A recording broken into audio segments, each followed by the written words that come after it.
Hello world, and today we are going to not discuss, but I'm going to share to you about gratefulness.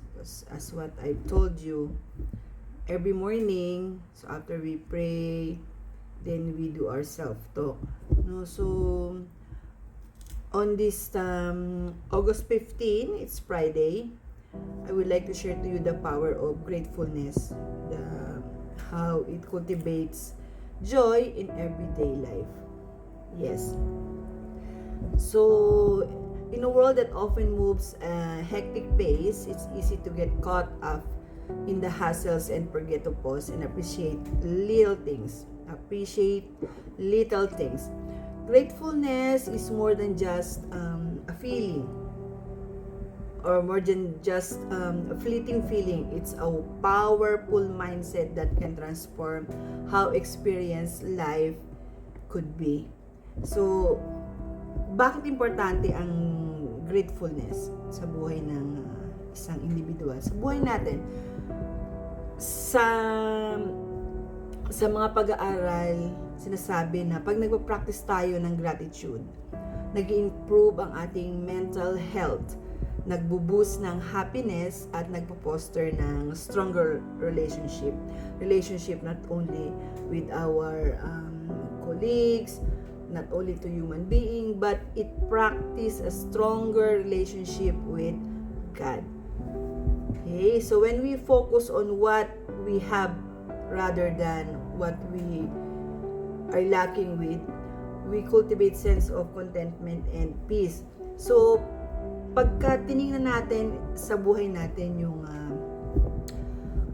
mga pagkukulang, yan, ay talagang mahirapan tayong hanapin yung peace of mind na sinasabi. So, I think that dapat tayo maging grateful kung ano ang meron tayo sa kasalukuyan. So, grateful tayo dapat na gumising tayo, nakita natin ang pagsikat ng araw.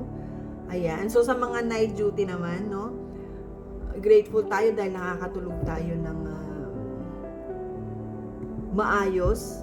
So, kung hindi naman, paano po yan? Hindi po ako nakakatulog ng maayos. So, again, it's matter of nagpa-practice ka ng pagtulog ng maayos. So, ano nga ba yung mga ways para makultivate yung gratefulness? So, una siguro is keep a gratitude journal. So, yung mahilig magsulat-sulat ka. I know that this is very makaluma, pero napakaganda talaga. Parang take a minute, not only talking to yourself, pero i-write down mo yung mga bagay na sa tingin mo na ikaw ay grateful sa araw-araw. So, parang nag-self-talk yan.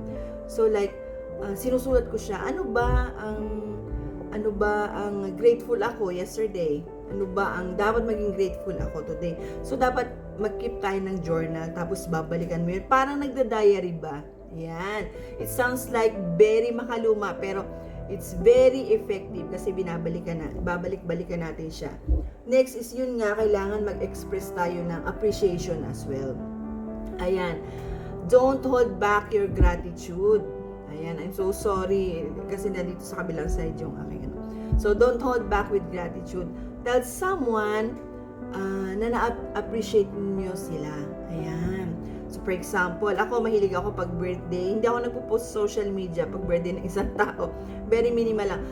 Pag may number ako ng tao na yon, tinatawagan ko siya and I always greet them personally. Ayan. So, alam yan ng mga nakakilala sa akin na talagang pag birthday nila, tinatawagan ko sila. So, I memorize those special moments na hindi dahil nire-remind tayo ng Facebook, but you know that person. At alam mo yung mga special moments niya. Alam mo yung special dates sa calendar. So, like, birthday is very important. So, again, i-appreciate natin or sabihin natin sa mga tao na grateful tayo dahil nakilala natin sila. They are part of our life. And etong pag nag-share tayo ng gratitude, nag-strengthens kasi ito ng bonds and nag-spread siya ng more positivity sa buhay natin. Ayan. So, next is practice mindfulness. So, parang be present in the moment.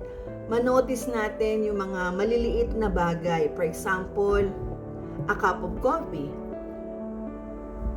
Grateful tayo na umiinom tayo ng kape early in the morning. Itong kape na to ay hindi lang basta na lang sumulpot. This is actually a hard work ng ating mga kababayan na gumawa ng kape na yon. So, bago mapunta sa iyong cup of coffee, into your cup, marami pa ang pinagdaan ng proseso. Ayan. So, i-practice natin yung mindfulness talaga. So, kailangan, yung mindfulness kasi, it help us recognize yung mga abundance na nangyayari sa ating life. So, yung abundance natin in life. Ayan. Shift natin yung perspective natin. Pag tayo ay nakakaranas ng challenges sa buhay natin, try na i-take natin ito or hanapin natin yung lessons or your silver lining. Ayan. Diyan sa mga challenges na yan. Pag shift natin yung perspective natin into fostering resilience and gratitude, magkakaroon tayo ng growth for opportunity. Ayan. So, kailangan lang i-shift natin yan. Parang from negativity, kailangan maging positive yung ating outlook sa life. Kasi there is a ripple effect ng gratitude. Practicing gratefulness doesn't just benefit us. It influences those people around us. A grateful attitude can inspire others, create a more positive environment, and foster a sense of community. So sumatotal, gratefulness is a simple yet very profound practice that can lead to more joyful and fulfilled life. By intentionally focusing on gratitude, we open our hearts to abundance and invite happiness to flourish. Magsimula tayo ng maliit, maging consistent tayo, and watch as gratitude transform doon sa ating buhay and to the world itself. So magandang araw po sa inyong lahat. Again, this is V. You can follow me on my Facebook account, Grace and Grit, and also in YouTube, in IG, and you can also check me in my LinkedIn profile. So again, today is August 15 and it's early in the morning. Ingat po tayo mga kabayan. Have a great day and don't forget, practice gratitude. Be grateful of what is happening in our life, positive, negative, and turn those negativity into positive one. Good day, God bless.